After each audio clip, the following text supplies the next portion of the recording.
Praise load హల్లెలూయా. దేవుని నామానికి స్తోత్రాలు. మీ అందరికీ వందనాలు తెలియజేస్తున్నాను. ఈ దినం కొరకు దేవుడు సిద్ధపరిచినటువంటి మాటలు. ప్రియ సహోదరి సహోదరుడా, నీ యొక్క ఆలోచనలతోటి, నీ యొక్క తలంపులతోటి ఇంతవరకు కూడా నువ్వు తీసుకున్నటువంటి ప్రతి నిర్ణయాలు నీ జీవితంలో నష్టమే కలుగజేసినవా? నీ జీవితంలో నీ యొక్క ఆలోచనల ద్వారా నువ్వు ప్రయత్నం చేసినటువంటి ప్రతి ప్రయత్నము కూడా విఫలమైపోయేటువంటి పరిస్థితిలోనే ఉన్నదా? నీ యొక్క ఆలోచన ద్వారా చేస్తున్నటువంటి ప్రతి ఒక్క పని కూడాను అది విజయం లేనటువంటిదిగానే ఉంటుందా? అయితే ఈ మాటలు దేవుడు నీ కొరికే మాట్లాడుతున్నారు.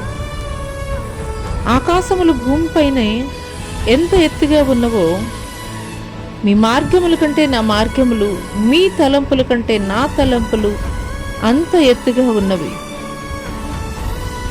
ఈ మాటలు వింటున్నటువంటి ప్రియ నేస్తమా, ఇంతవరకు కూడా నీ జీవితంలో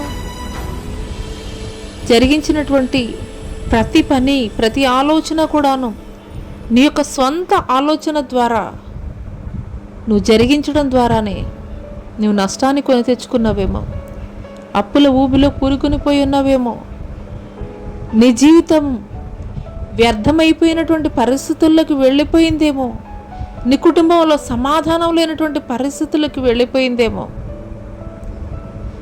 కానీ ఈ సమయంలో పరిశుద్ధాత్ముడు మాట్లాడుతున్నారు.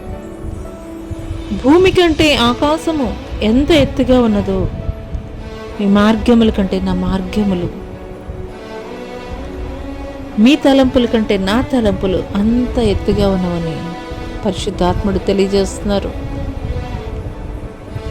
నీ యొక్క ఆలోచన, నీ యొక్క చిత్తము, ఇంతకాలం దేవుని సన్నిధిలో నువ్వు ప్రార్థించినటువంటి ప్రార్థన కేవలం నీ చిత్తం మాత్రమే నెరవేర్చబడాలని ప్రార్థించి నష్టపోయేవేమో.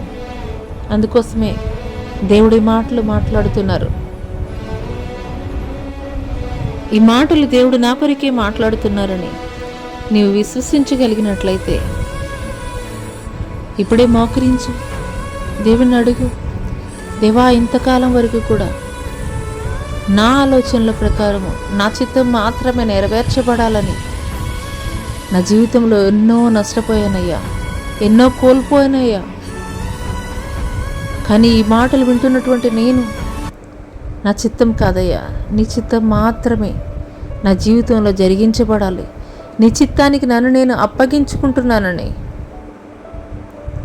ఇన్ని సంవత్సరాలు కూడా నువ్వు నష్టపోయినటువంటి దినముల్ని దేవుడు ఎప్పుడైతే నువ్వు దేవుని సన్నిధిలో ప్రార్థిస్తున్నావో, ఆయన చిత్తానికి నేను నువ్వు అప్పగించుకుంటున్నావో, దేవుని ఆశీర్వాదం నీపైకి, నీ కుటుంబం పైకి ఆయన చిత్తానుసారముగా